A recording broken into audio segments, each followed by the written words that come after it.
Next on stage will be, once again, Gabriela Ruseva, who will present you Cral project.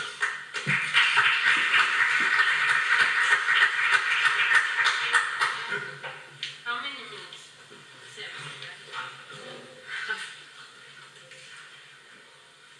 right?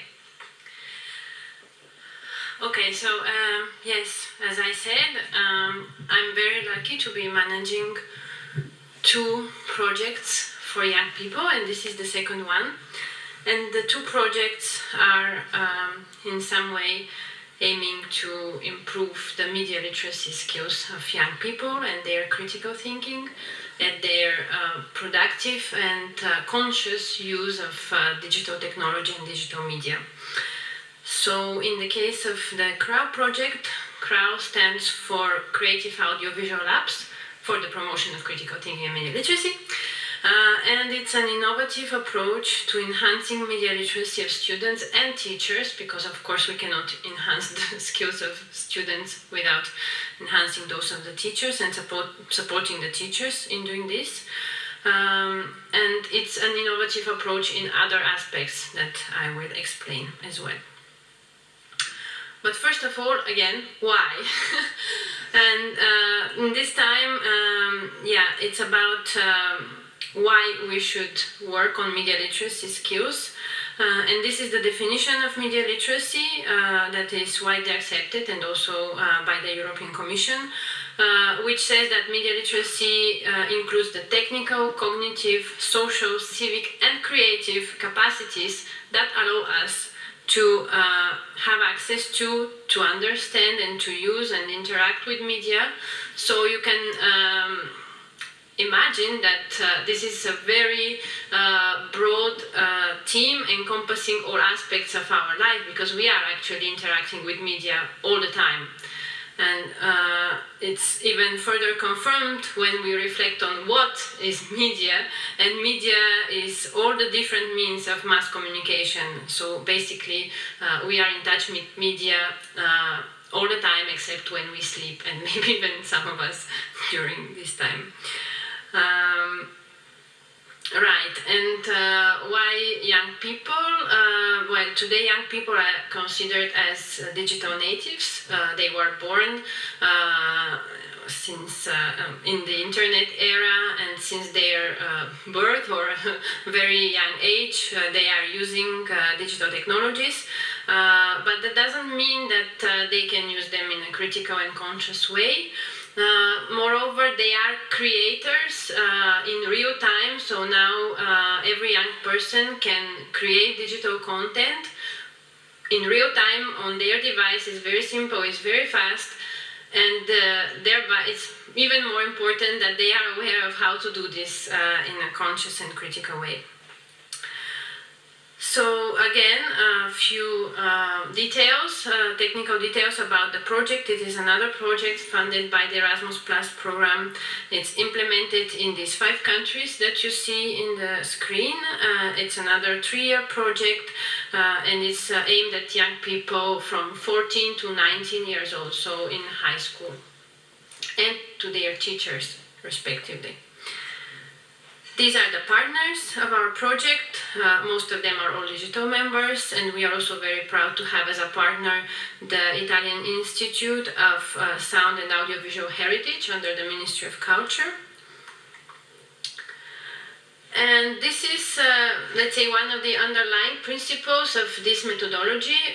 You have to understand that this is a really creative and innovative methodology that is very open, very flexible, very fluid, and therefore very also challenging to transmit and to adopt by the teachers, because it requires a really open-minded mindset and flexibility and willingness to change the relationship between the teachers and the students.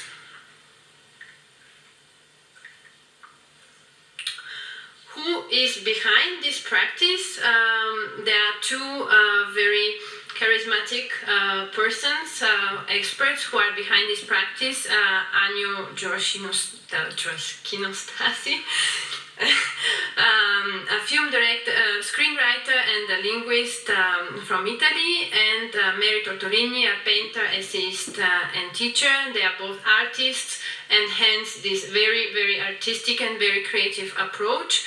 But it's based on year-long research in cooperation with the University La Sapienza in Rome, and all of this work that if you talk to Annio, you can really feel how much time and energy of his life it represents, resulted in the creation of this methodology for creating creative, I'm saying creative in every second word, but it's very creative, that's why, workshops, sounds and images in motion, which is the mother or father of the creative audiovisual labs that we are doing today with this project.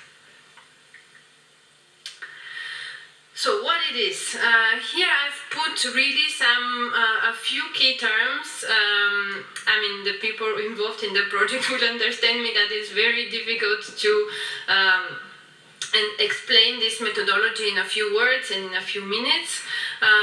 So it is about developing the identity of the students, reflecting on reality, on their relationship on reality, and how this relationship can be represented with audiovisual means. It's about no longer being just good consumers of content, which we are mostly these days, but observant citizens, being aware of our surroundings, of what the images represent, what is behind them, and so on. Being creators of a more just world, looking for their own truth and improving their understanding of their own life and society. And actually the second most innovative part of this approach is to recreate the relationship between the student and the teacher, in turning it into a more vibrant, more reciprocal and more participatory relationship, and no longer being I the teacher and you the student, and having this distance between us. Okay. So these are the modules, so what actually they are going to learn, the teachers and then the students. So there's a lot about visual dramaturgy, images, set, video editing and so on, but in all of this is always incorporated this reflection and interpretation of reality, questioning, creating and solving conflicts within ourselves and outside, and so on. So these are just a few numbers, because projects need numbers as well. Most important of these numbers are that we are going to work with 60 teachers when testing this methodology in the 5 countries. And then these teachers are going to work with around 300 students. And in the end, these students will produce around 20 films because they will work together. This is how the platform looks like, where the teachers will learn this methodology. The course for the teachers is composed of 10 video lessons. They are created by the experts that I mentioned. They are very hands-on, and they include footage from workshops that have already been done, so the teachers can already see what reaction can be expected from the students. They include abstracts from interviews with the film experts, and also abstracts from famous artworks, films.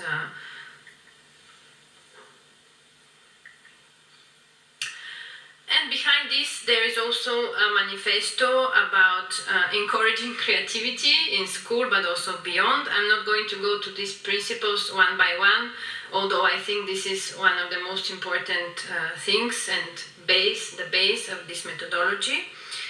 But it's, being open, being passionate, not being afraid of making mistakes, co-creating, doing a lot of research, and being respectful to each other's ideas. Yes, the project was funded by the Erasmus Plus, and I mentioned this again because it's important. But more importantly, yeah, if you like the idea and if you think it could be interesting for you, please come and let's talk about it tonight or tomorrow. Thank you.